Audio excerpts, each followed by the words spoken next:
Ang biyaya ay sumainyo at kapayapaan mula sa Diyos nating Ama at mula sa Panginoong Heso Kristo. Magandang umaga po sa lahat. Pagpatuloy po natin ang ating pag-aaral sa ating pagsusuri ng Biblia, the Survey of the Bible. At ngayon po ay pupunta tayo sa isang aklat pagkatapos ng Ezra, at ito po ang aklat ng Nehemias o the Book of Nehemiah. At mahalaga po ito dahil isa ito sa aklat na magbibigay sa atin ng kaalaman tungkol po sa pagbalik ng mga Israelita o mga Hudyo, specifically sa Jerusalem pagkatapos silang dinala doon sa Babylonia. So ngayon po, pagkatapos ng ating pag-aaral nung unang linggo ng aklat ng Ezra, pupunta po tayo sa aklat ng Nehemias. At alam natin nung unang linggo na ito pong aklat ng Nehemias ay dating kasama at iisang aklat ng Ezra. So pagpatuloy natin itong aklat ng Ezra at ito na ang parte o bahagi ng Nehemias.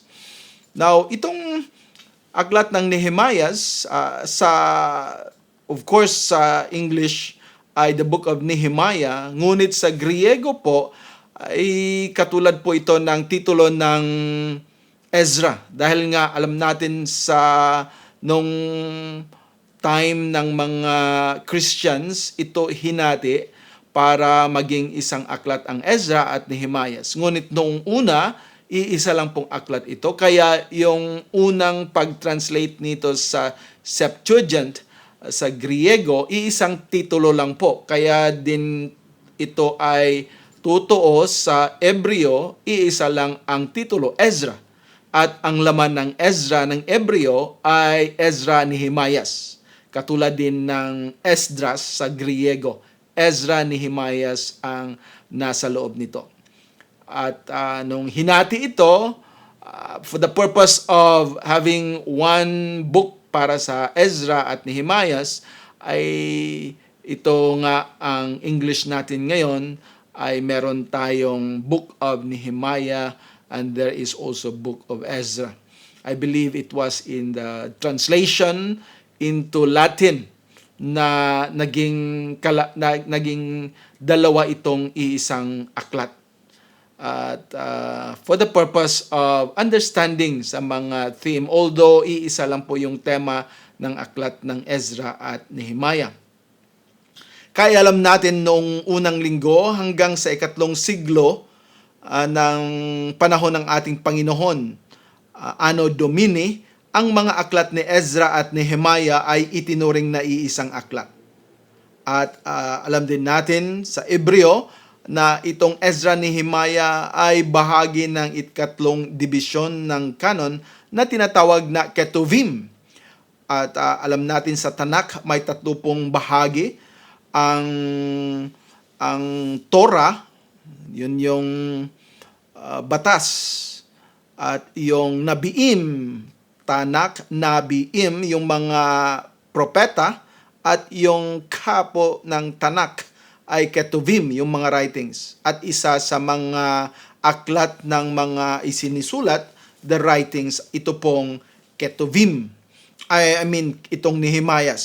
So ang writings ay Ketuvim, mga sinusulat, at isa nito ang Nehemias, isa din ang Ezra, kahit na yung Chronicles or the Chronicles is part of the book or the part of the writings, Ketuvim, ng mga ng aklat ng Ebreo or ng Biblia ng Ebreo, kung sabihin natin.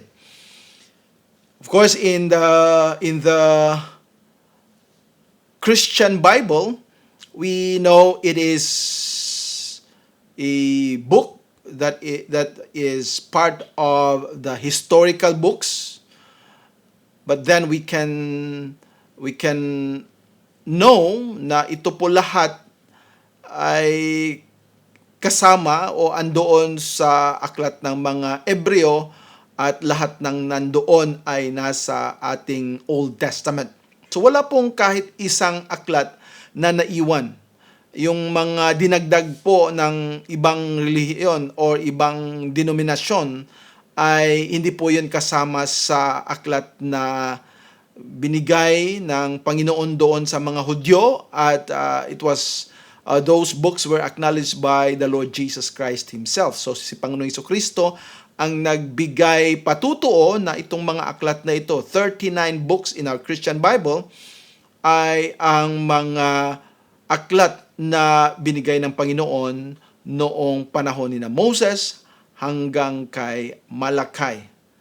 So ngayon, ang ating makikita ditong author or manunulat ng Nehemias, kasi alam natin na iisa itong aklat ng Ezra at Nehemias, ay si Ezra pa rin yung ating ina-acknowledge o sinasabi na siya ang nagsulat ng Nehemias.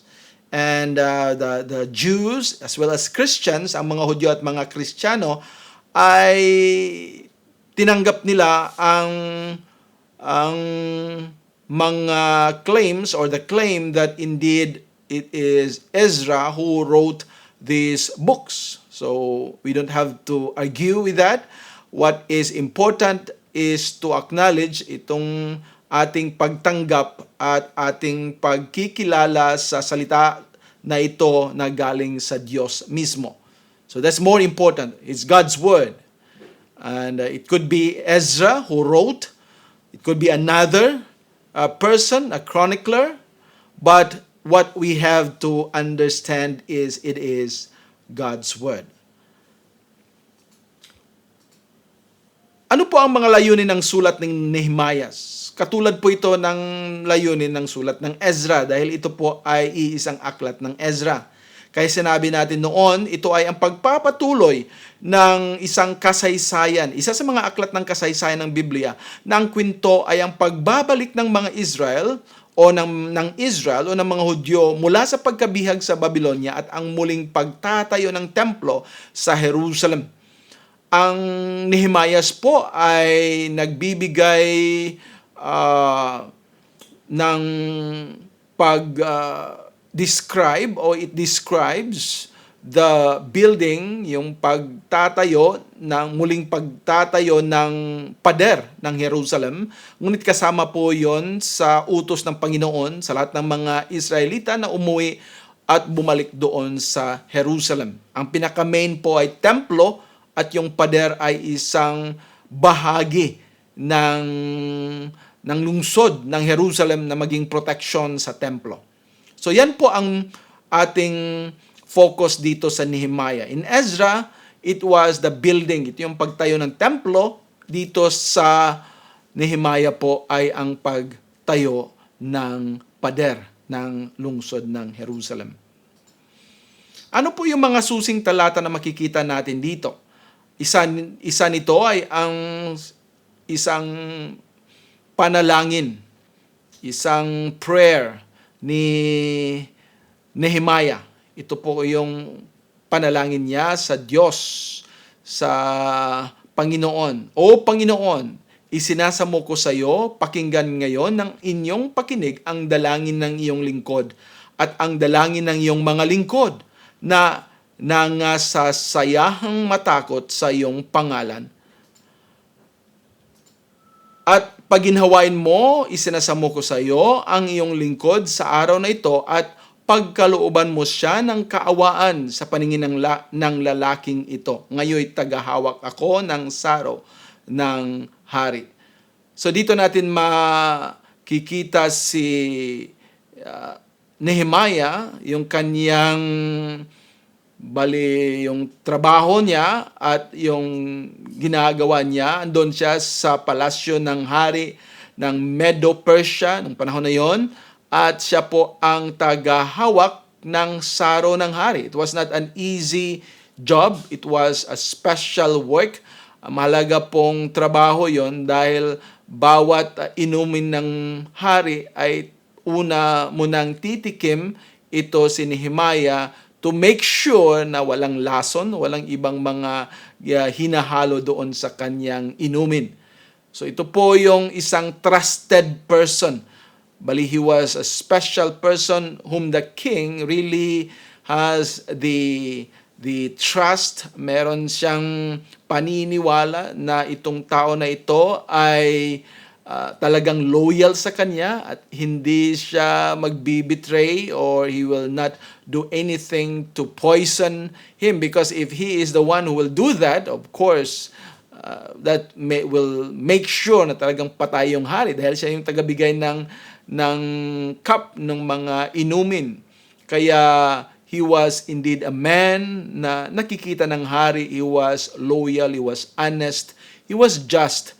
And he had heard, narinig ni Nehemiah na kahit na yung templo ay tinatayo na o natatayo na, ngayon ang buong lungsod ng Jerusalem ay still open to attackers, to invaders, to enemies, dahil wala ngang pader. At yun ang burden na binigay ng Panginoon sa kanyang puso, na siya po ay uuwi at gagawin niya itong pader. Itatayong muli para may protection po ang buong lungsod ng Jerusalem. Isa din sa susing talata ay ang kanyang pasasalamat. Nung una yon sa Kapitulo 1. At dito po sa Kapitulo 6, ito yung pagpapasalamat niya sa tulong ng Panginoon, sa ginawa ng Panginoon, dahil alam niya kung walang Diyos na tumutulong sa kanya, hindi po nila magagawa itong pader. Dahil napakalapad naman ng syudad, ng lungsod ng Jerusalem, na kailangan nilang gagawin yon for many months. And yet, alam natin dito, it was only done almost 2 months, hindi lumampas ng 2 buwan. Pagkaraan ng 52 araw, 52 days, na paggawa, natapos ang muog noong ika-25 araw ng buwan ng Elul. Humanga ang aming mga kaaway at ang mga bansa sa palibot-libot. Hindi sila makapapaniwala nang mabalitaan ang aming ginawa. Naniwala silang ito'y natapos sa tulong ng Diyos. At dito napakilala ang kanyang kapangyarihan, ang pangalan ng Panginoon, at marami sa mga tao sa palibot ng Jerusalem ay naniniwala na ang Panginoon ng Israel ay ang tumulong sa kanila. Ito isang mahalagang example sa atin na kung may ginagawa tayo, dapat makikita ng tao na ito'y hindi ginawa natin, hindi ito dahil sa ating sariling lakas, hindi ito sa ating sariling karunungan, kundi sa anong ginawa ng Panginoon sa buhay natin.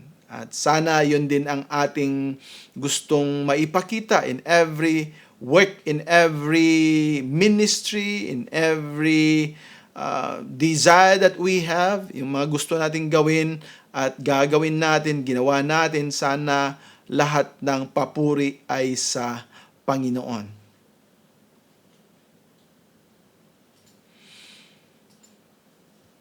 Ngayon, ang mga mensahe ng sulat. Kung tandaan ninyo yung ating mga tinatangkilik nung unang linggo, makikita ninyo na ito'y pariho nga. Dahil alam natin isang aklat ito. Gusto ko lang i-review ito, hindi sa mas mahabang pamamaraan, kundi basahin natin at i-recall natin ating tandaan at ating ibalik tanaw yung mga sinasabi natin noon, na pag-aralan natin para ma-revise natin. Dahil ang sikreto daw ng pag-aaral o yung ating pagtanggap ng mga aralin ay ang pagbabalik-balik ng mga sa pagbasa nito, sa pag-intindi nito, at yan ay maging bahagi na sa buhay at sa puso natin. So, ano ang mga mensahe ng sulat ng Nehemiah? Katulad din ng Ezra, ito ang pagpapatuloy ng bayan ng Diyos.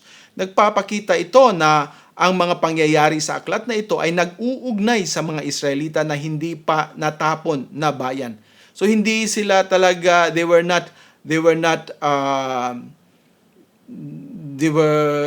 not a people na ayaw na ng Panginoon. Binalik sila doon sa panahon na nung hindi pa sila dinala sa Babylonia. Kumbaga, ang gusto ng Panginoon, makita nila na ito ang pagpapatuloy sa plano ng Panginoon sa kanila. It was interrupted, it was stopped, it was paused for about 70 years dahil nga they were brought into Babylon. Dinala doon sila sa isang bayan na malayo sa Israel. Ngunit ang plano ng Panginoon ay makabalik sila after 70 taon. At sa 70 taon na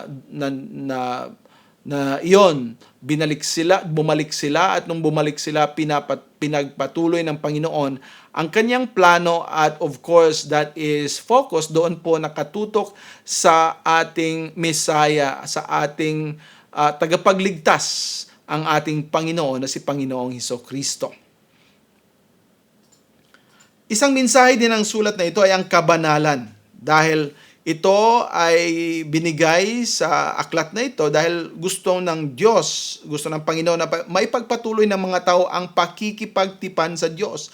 Dahil may tipan nga sila noon. Gusto ng Diyos na kailangang gagawin pa rin iyon at ipagpatuloy nila ang tipan ng Diyos. Mahalaga para sa kanila ang maging hiwalay at manatiling dalisay sa mga bagay ng doktrina.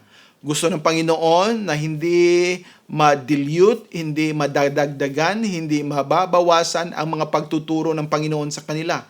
Gustong ibalik ng Panginoon ang kanilang kanilang mga natandaan at ang mga kaalaman at karunungan na binigay noon, at yung mga bagong mga henerasyon na hindi nila alam kung ano yung mga sinasabi ng Panginoon, ay dapat din nilang malaman ang gusto ng Panginoon sa buhay nila since the beginning, since the time of Adam, even to Abraham, David, at lahat ng mga ninuno nila.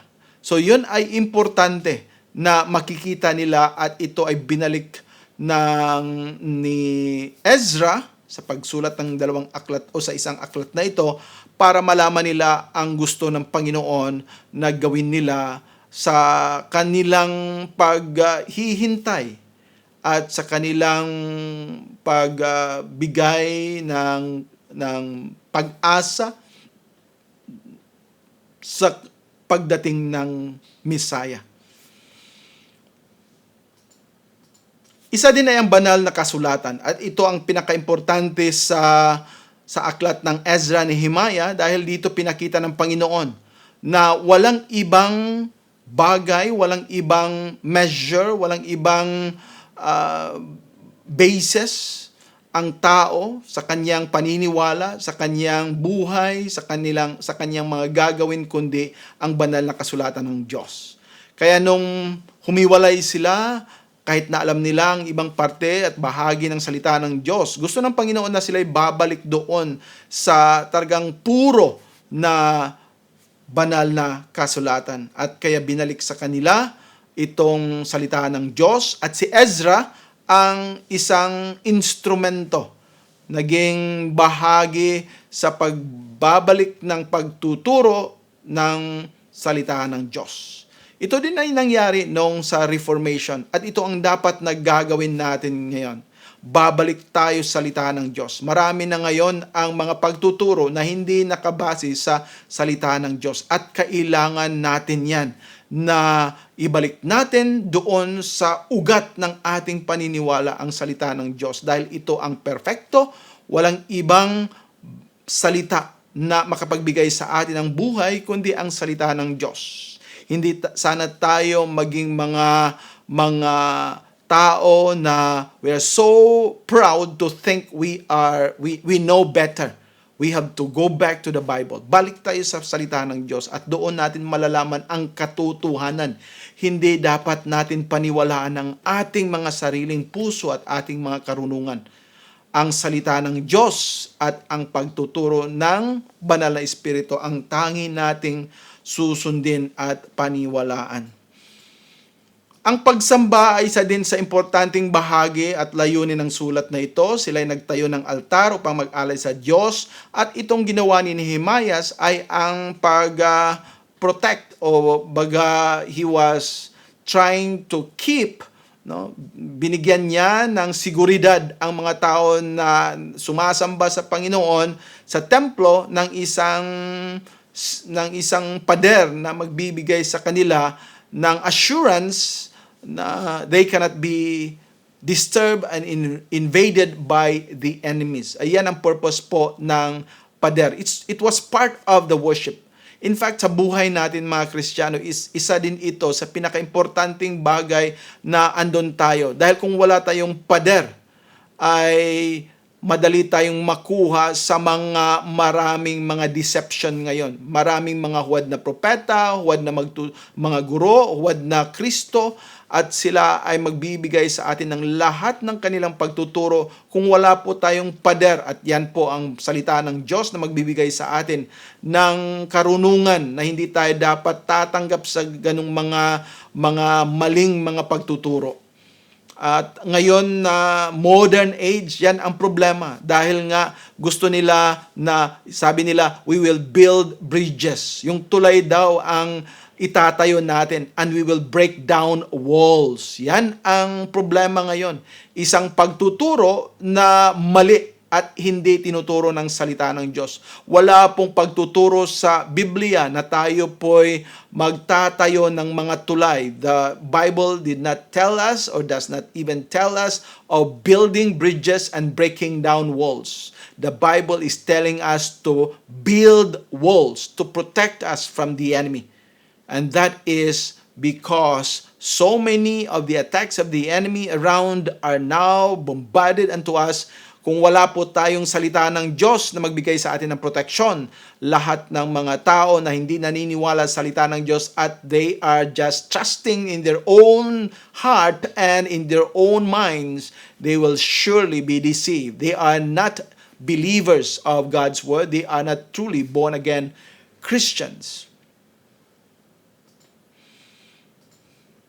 Isa din ay ang panalangin. Prayer is important in our life. Kaya makikita din natin dito, Ezra, Nehemiah were prayerful people. And that is what is also lacking in many servants of God today. Even I myself, I know I need to pray more. We need to pray always. We pray without ceasing. Ganyan talaga ang buhay ng isang Kristiyano. And we ask God that He will remind us to pray always and to be prayerful always. Isang maiksing pagbubuod nitong Nehemiah, or a short summary, ay itong aklat na ito ay nagbigay sa atin na ang Persya ay dumating sa kanya, doon sa Persya dumating sa kanya ang balita na muling itatayo ang templo sa Jerusalem. Alam niya, bumalik sila at doon tinatayo nila ang templo at siya natuwa. Ngunit nang may balita rin na ang syudad ay walang pader, ang lungsod ay walang pader, na nagpuprotekta sa Jerusalem, alam niya na itong templo na ito ay madaling mawasak, madaling masira, madaling mapasok ng mga kaaway. Kaya importante ang pader. Sa ating pagsunod ng ating Panginoon, kailangan ng walls. And that is of course God's word that will shield us and protect us. It is our shield. And of course the Holy Spirit na siyang magbibigay sa atin ng protection by discerning and allowing us to understand ano yung mali at ano yung tama, ano yung lason at ano yung matatanggap at pwede nating gamitin. At ang Nehemiah naman ay dito si Nehemiah ay nananalangin na siya ay gamitin ng Diyos upang iligtas ang syudad laban sa mga kaaway. At ang pader ay isa sa pinakaimportanteng bagay na maging proteksyon sa syudad o sa lungsod ng Jerusalem.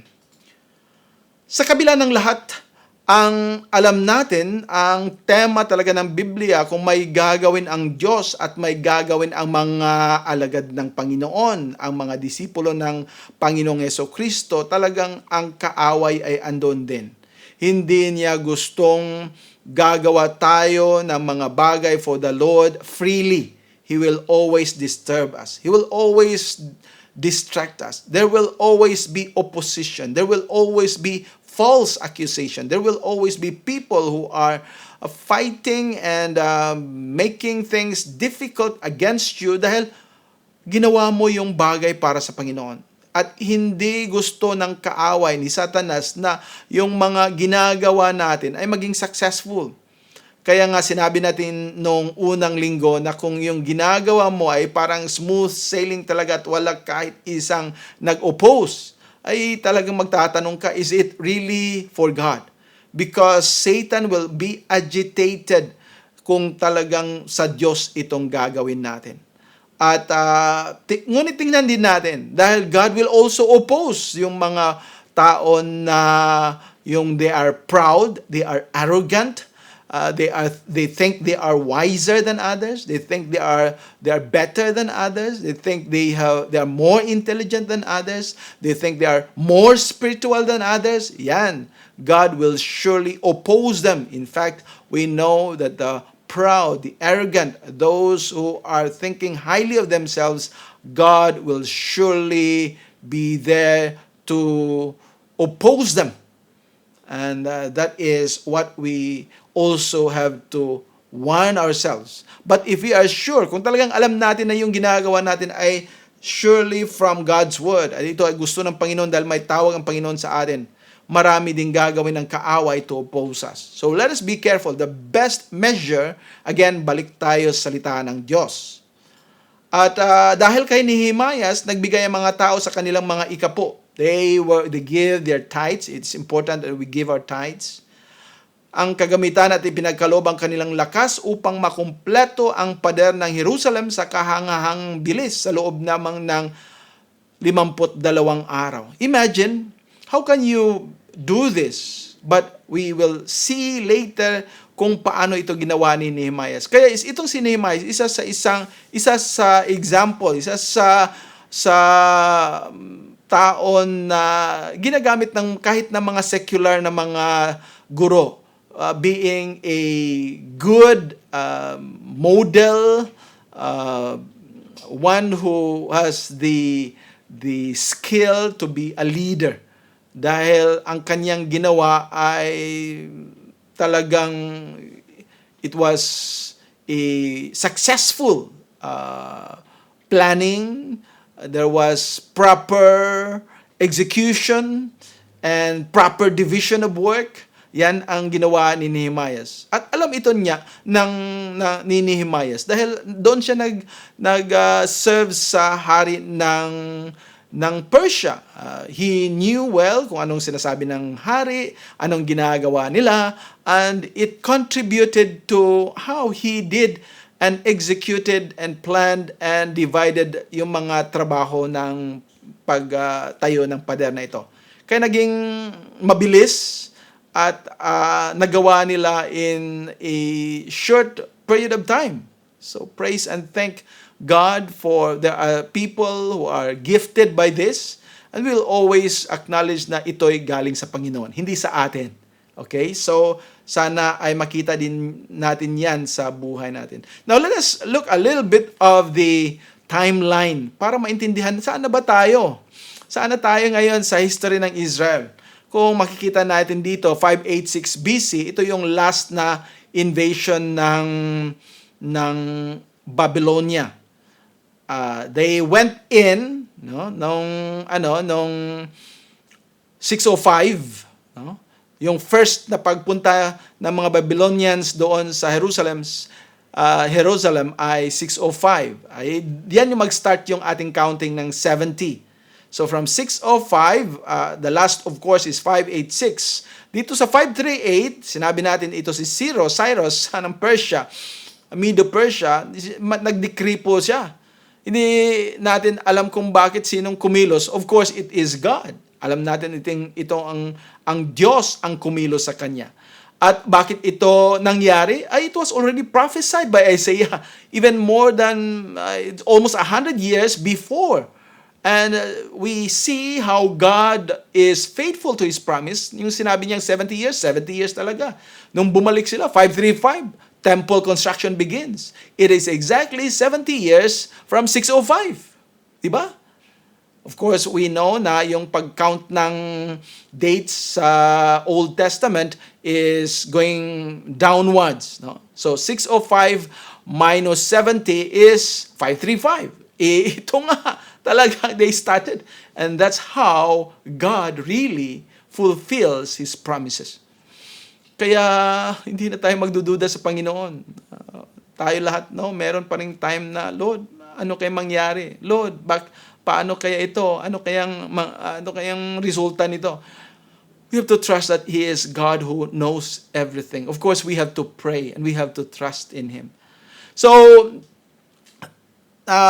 dito when they started to construct the building or the temple, 520, yun nga, ito si Darius ng Persia, ay merong there was a pause or opposition ng mga Samaritans, di ba? Nung sinabi natin noong unang linggo, at pagkatapos sumulat sila doon kay Darius at sinabi na, wala yan, dapat i-stop yung ginawa nila. But after about 15 to 16 years, ay sinabi dito ng Panginoon kay Haggai at Zechariah, sabihin mo nga doon kay Zerubbabel, anong ginawa na ninyo? Ang purpose niyo kung bakit kayo umuwi doon sa Jerusalem o dito sa Jerusalem ay hindi para magnegosyo at magpapatay ng sariling bahay. Ang gusto ng Panginoon, uuwi kayo dito para magtatayo kayo sa templo.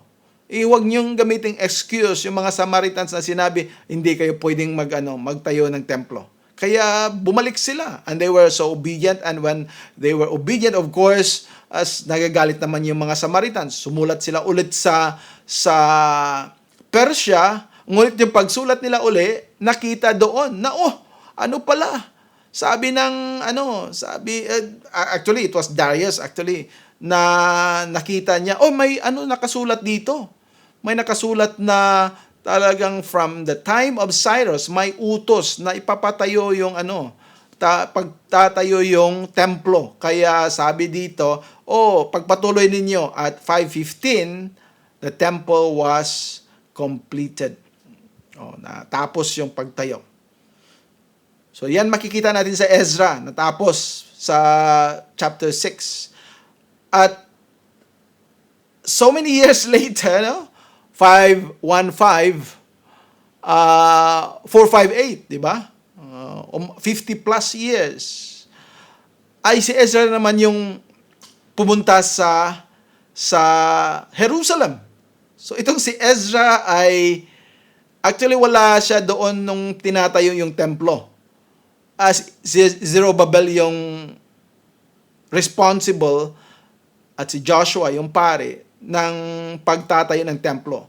Yung pagpunta ni Ezra ay he was reforming and correcting and teaching the right way of temple worship. And that was God's purpose for Ezra. At pagkatapos niyan, ilang taon din, about 10 or years past, diyan pa pumunta si Nehemiah. Kaya na si Ezra ay nung andon siya sa Jerusalem, pagdating ni Nehemiah doon, andon pa rin siya. Nakita sila ni Ezra at Nehemiah. So yan, contemporary yan si Ezra at si Nehemiah. Kaya alam natin itong sulat ng aklat ng Nehemiah ay si Ezra. Dahil siya yung scribe. Pero makikita natin there was a gap. In fact, in between, diyan natin next Sunday ay yung pag-aralan natin yung aklat ni Esther. So, ito ay itong tatlong aklat na ito, Ezra, Nehemiah, Esther, ito yung mga aklat na makikita natin yung kasaysayan, the history of the Jews in Babylon. Of course, Ezekiel also mentioned in the earlier days. Pero ito yung post-exilic na mga aklat. Pagkatapos ng exile nila doon, ang panahon ng exile ay yung Daniel at yung Ezekiel. At itong Ezra, Nehemiah at Esther ang after ng exile at bumalik sila sa Jerusalem. Of course, ang Esther, andon sila. Hindi sila yung mga tao na mention dito hindi umuwi. So ito yung timeline. Actually, it's from the Ryrie Study Bible, which is quite accurate with what we learned in the conservative circle. So yan po ang ating makikita. So andito na po tayo. It's almost 100 years, no? It's almost 100 years after bumalik yung mga pinakaunang mga tao doon sa Jerusalem. So we have to understand that this was the case, no? Mahaba po itong span ng Ezra, Nehemiah book, because in between there's almost 100 years in between these books. So balik tayo sa Nehemiah at tingnan natin yung outline. Of course, ang focus dito ang muling pagpapatayo ng pader. At dito ang panalangin ni Nehemiah, yung nabasa natin kanina. Doon pa siya sa sa Persia, Sa Persia, he prayed, ano ba itong gusto mo, Panginoon? And he prayed na, Lord, please send me. Ito yung sana ang prayer ng bawat Christian. No? We are not to say, Lord, kung hindi mo ako tinawag, okay lang. Kung wala kang calling sa akin, ayos lang. We have to pray, Lord. Dahil lahat tayo may calling in every aspect. There may be some called to full-time ministry. There may be some who will be in some ministries or some service or some minor things in the church. But we are all part of the body of Christ. So we have to pray, Lord, ano bang bagay magagawa ko for you? Hindi tayo mga useless na mga Christians. We must be useful Christians at we pray na sana, Lord, turuan mo ako kung saang banda, anong bahagi ng ministry na ako'y pwede mong gamitin to glorify your name. That should be our prayer. And of course, that was the prayer of Nehemiah, and the Lord opened the eyes and the heart of the king to help Nehemiah. So itong mission ni Nehemiah ay nilagay dito sa chapter 2. Nung dumalaw si Nehemiah sa mga Hudyo sa Jerusalem, yan ang ating makikita dito sa Kapitulo 2. At dito sa Kapitulo 2, dito natin makikita yung struggle ni Nehemiah. Dahil sabi dito, at sinabi ng hari sa akin, bakit ang iyong mukha ay malungkot? Dagang wala kang sakit. Ito'y dili iba, kundi kalungkutan ng puso nang magkagayoy natakot akong mainam. Now, of course, when a person is depressed, he may not be able to think wisely. So, kung isang cupbearer, kung yung tagabigay ng inumin mo, ay nasa depression, hindi niya alam kung anong ginagawa niya, minsan iba yung tinitikman niya, iba yung binibigay niya because he's out of his mind. So, ito hindi yung takot ng hari. Ano bang iniisip mo, Nehemiah? Bakit para kang na you are so worried, you are so depressed, you have some problems? And it caught the attention of the king. Kaya sinabi ng Nehemiah ang nasa puso niya, anong gusto ng Panginoon sa kanya, at dahil sinabi niya ito, sabi ng hari sa kanya, ano ang iyong hinihiling? Ano ang gusto mo? Sagay dumalangin ako sa Diyos ng langit. At nagsabi ako sa hari. Yung sinabihan niya yung hari kung anong gusto niya. At ang hari naman ay nagsabi sa kanya na ito o kung yun ang gusto mo. Now, magiging gaano kalaon ang iyong paglalakbay at kailan ka babalik. Sa gayon nalugod ang hari, nasuguin ako at nagtakda ako ng panahon. In verse 6. So, you know how God moved the heart of the king. He was not supportive of the building of the wall, but yet he saw in his faithful servant. At yan ang importante din. Kung we are faithfully doing our work, even kung maraming mga opposition, and yet yung mga employers natin, yung mga guro natin, makikita nila, we still continue on doing the work of the Lord in spite of these things. They will see the faithfulness of our lives because of God, of course, but they will help us. At ito makikita natin, they were supportive of Nehemiah's mission. And that was, of course, to go back, babalik siya doon sa Jerusalem, itatayo niya yung pader dahil kailangan ng proteksyon ng lungsod ng Jerusalem for them to have a peaceful, secured worship of the Lord. Kasi maraming makaaway sa paligid. At wala namang military ang Israel noon. Walang IDF katulad ngayon. So they can easily be defeated, and the temple would just be destroyed again. So nagsimula siya sa muling pagtatayo ng pader. And that was in chapter 3. And isa sa importanteng makikita din natin dito was when Nehemiah was back in Jerusalem, he was careful in seeing the plan. Hindi niya sinasabi kung anong gagawin niya. He was not so proud to tell, ito yung gagawin namin, ito yung gusto namin, ito yung pakay namin dito. He knows God sent him there. So, kung alam niya, ito'y gagawin niya, at pagkatapos niyan, tiningnan niya yung paligid. At nung tiningnan niya yung paligid ng Jerusalem, nakita niya kung anong dapat gawin. And when God was giving him the wisdom, yung karunungan, yung kanyang discernment how to do it, then God helped him. So in chapter 3, makikita natin dito, they started to build. They started to build the walls. And of course, alam natin na when God works, there then the opposition. So after diyan, merong opposition at pang-aapi. Dito si Sanballat, dito sa chapter 4, ngunit nangyari na nang mabalitaan ni Sanballat na aming itinayo ang kuta, siya'y nag-init at nagalit na mainam at tinuya ang mga Hudyo. So itong pader ay kuta din na sinasabi dito. At siya nagsalita sa harap ng kanyang mga kapatid at nanghukbo ng Samaria at nagsabi, anong ginagawa nitong mahihinang Hudyo? Oh, they were despising. Parang minamaliit nila itong mga ginawa ng mga Hudyo ni Nehemiah. Magpapakatibay ba sila? Mangaghahain ba sila? Wawakasan ba nila sa isang araw? Kanila bang bubuhayin ang mga bato mula sa mga bunton ng dumi? Nangasunog na ang mga yaon?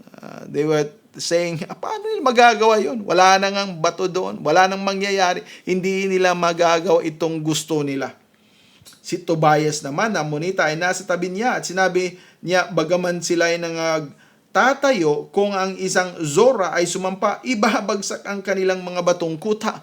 Sabi nila, ano bang magagawa ng mga taong ito? Kung may kahit na itong Zora dito, isang fox. Alam niyo, isang fox, isang very light na animal, no? In fact, bakit very light? Kaya itong foxy na tinatawag nito, they can walk on ice, thin ice over water. And they still can walk on it dahil they are magaan nga sila. They are so light.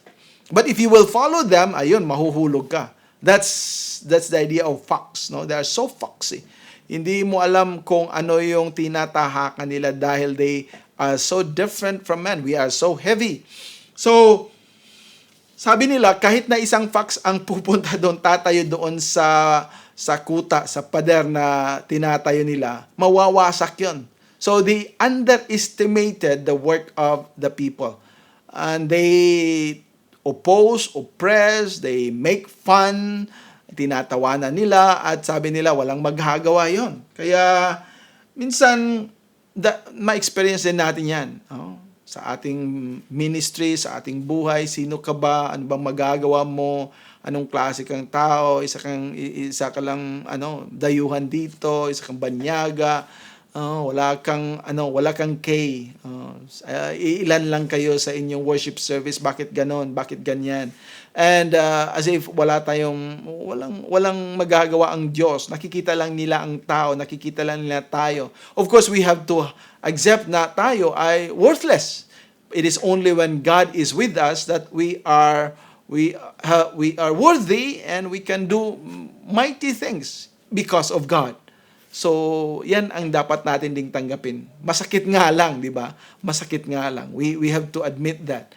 Because we are human beings, we are easily hurt by words, hurting words of people, yung mga masakit na sinasabi nila, we can easily be discouraged. So ngayon, dito sa pangalawang bahagi, ang pagpapanumbalik ng pamayanan. Natapos nga nila, di ba? Natapos nga nila itong dahil mahaba itong yung opposition. Dito sa chapter 6, dito nga natapos yung kuta, yung pader. Dito sa verse 15, sagay natapos ang kuta sa 25 araw ng buwan ng Elul sa 52 araw. Wow! In just 52 days, they finish it. At alam natin that it happened because they divided the work. Yan ang pinaka-importante na makikita natin sa Nehemiah. Yung division ng work nila is each family, no? If you are to recall dito sa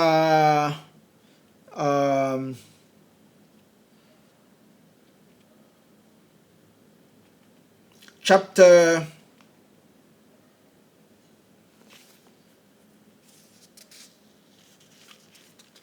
3. Balikan natin yung chapter 3. Importanteng makikita natin ito. Dahil dito sinabi yung Ito yung mga gawain. Okay? Ito yung mga gawain. Hindi ko babasahin lahat, ngunit ito yung example. Chapter 3. Nang magkagayoy ay si Eliasib na pangulong saserdote ay tumayo na kasama ang kanyang mga kapatid na mga saserdote kahit na yung mga pare at kanilang itinayo ang pintong bayan. Doon sila sa gate ng mga tupa. Kanilang itinalaga at inilagay ang mga pinto niyon hanggang sa muog ni Mea. So may target na hanggang sa muog ng Mea ay kanilang itinalaga hanggang sa muog ng Hananil. At sumunod sa kanya ay nagsipagtayo ang mga lalaki ng Jericho at sumunod sa kanila ay nagtayo si Zakor na anak ni Emri at ang pintong bayan ng mga isda ay tinayo sa mga anak ni Sena. So kung makikita natin dito, each family, each group, meron silang assignment galing dito hanggang dyan. Kayo naman galing dito hanggang dyan. So lahat sila ay gumagawa. Kaya mabilis, no? Kaya mabilis dahil sabay-sabay silang gumawa bawat Kaya natapos sila ng 52 days dahil bawat portion ng wall ay sabay-sabay nilang ginawa. Hindi nila ginawa ito lahat muna hanggang doon. No, in a very systematic at way, sabay-sabay silang lahat na gumawa ng lahat ng parte ng wall. Kaya nung they connected it, ayun, natapos. You can imagine how really God worked in the hearts of people during that time.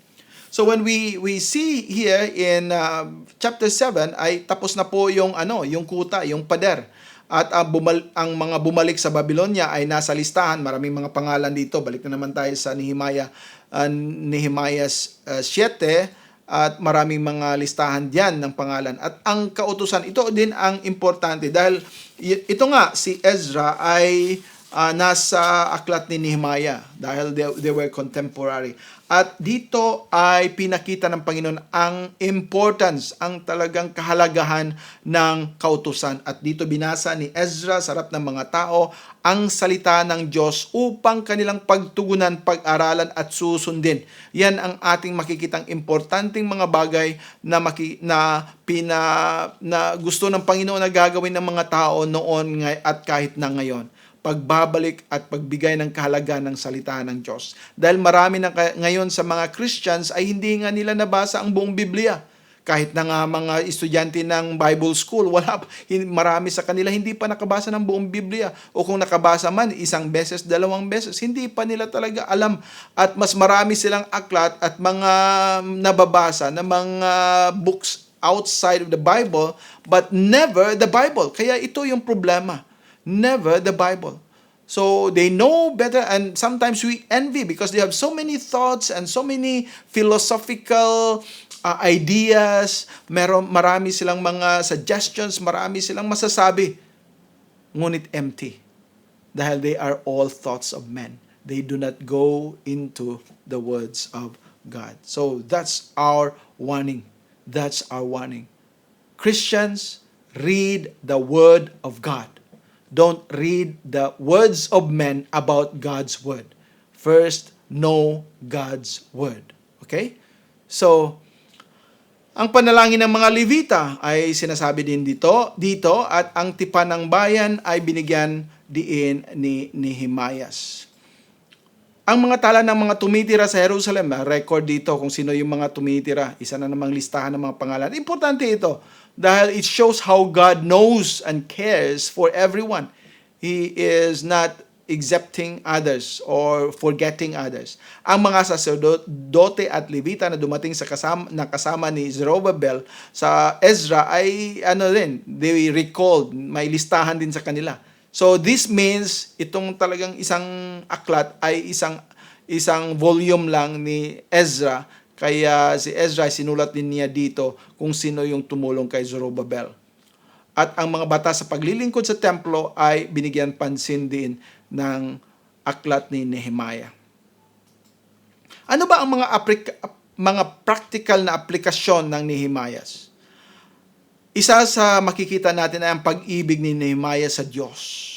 Dahil sa kanyang pag-ibig sa Diyos at pagnanais na makita na maluwalhati at maparangalan ng Diyos, pinangunahan ni Nehemiah ang mga Israelita na sa pagpapanumbalik ng kanilang pananampalataya at pag-ibig sa Diyos na ninananais sa kanila ng Diyos sa mahabang panahon. He was the one who led them. And that was to love God. And loving God is to obey Him. Loving God is to do His work. Loving God is to hear His word. Loving God is to give ourselves unto Him. It's not promoting ourselves. It's not giving importance to ourselves. It's not making a name. It is giving glory to God. Sana yan ang gusto natin. And we pray that God will help us because it is a tendency for many of us. Kahit na sarili ko, alam ko, merong mga bagay na minsan hindi ko makikita but I'm trying to promote myself.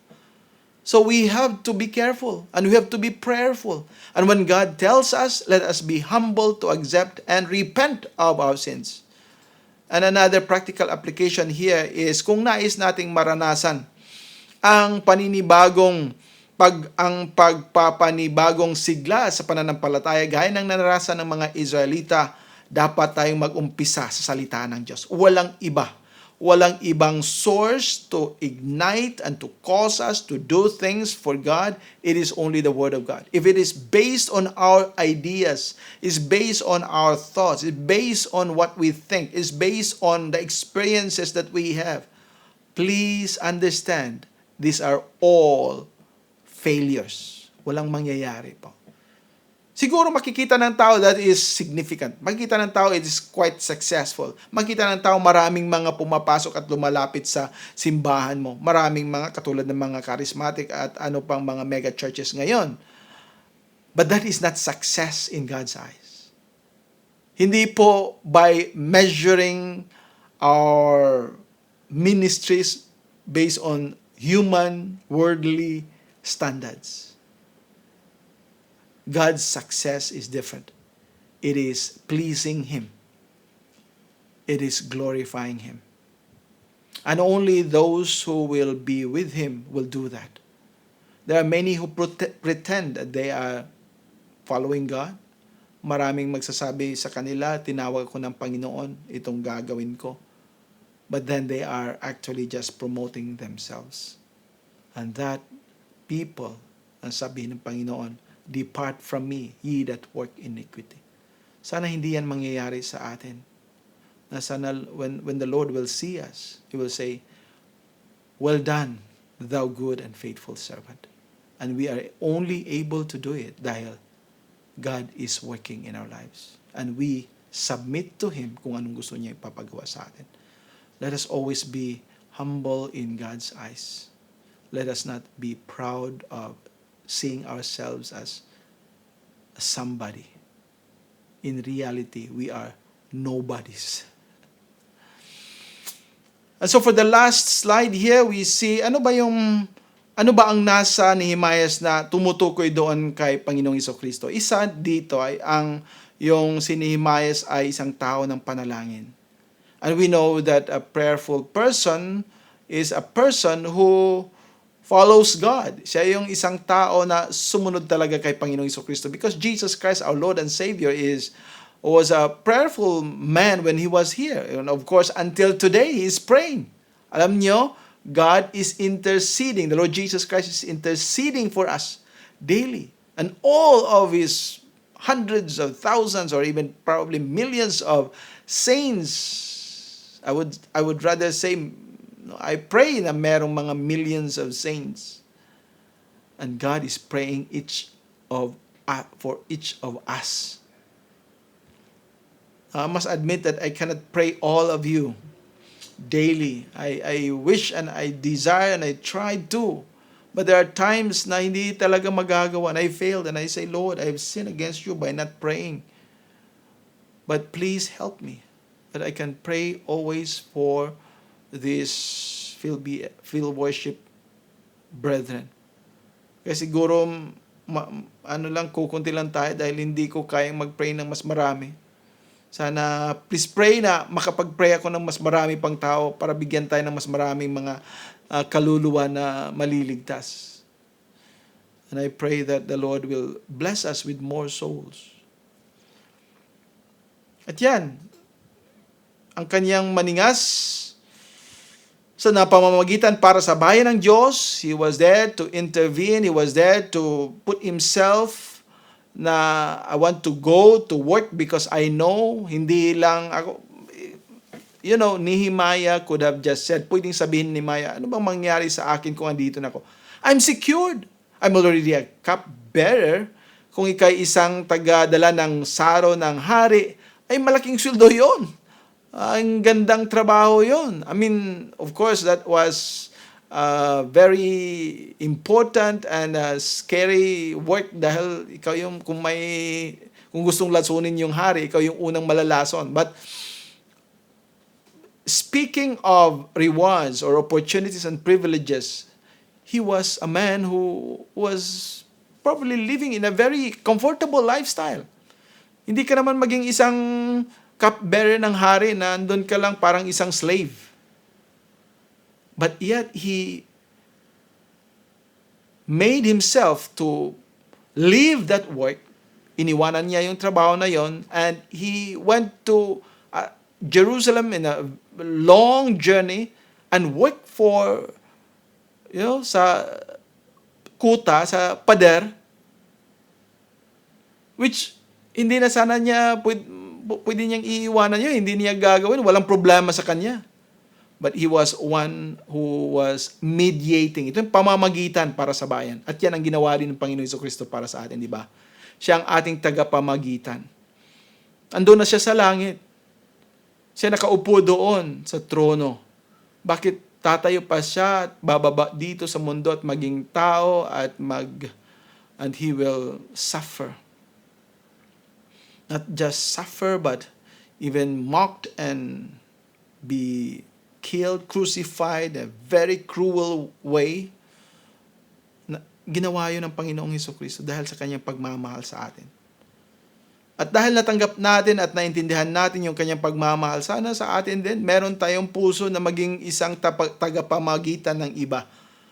How we can share God's word. And if they laugh at us, mock at us, then we should continue to pray for them. And God will bless those who will surely do His work. And that's the work of God. That's the work of the Lord Jesus Christ. And so I pray na sana ganun din ang puso natin. Yan yung pagmamahal ng Panginoon sa atin. That's the book of Nehemiah. Let us pray. Our Father in heaven, we thank you for this morning, for giving us, O God, the opportunity to study, pag-aaral po ng Nehemiah. Sana po, Panginoon, bigyan mo kami ng karagdagang pananampalataya at paniniwala sa salita mo at gagawin namin ang mga sinasabi mo according to thy word. So help us, O Lord. Thou knowest that we are weak, frail, sinful people.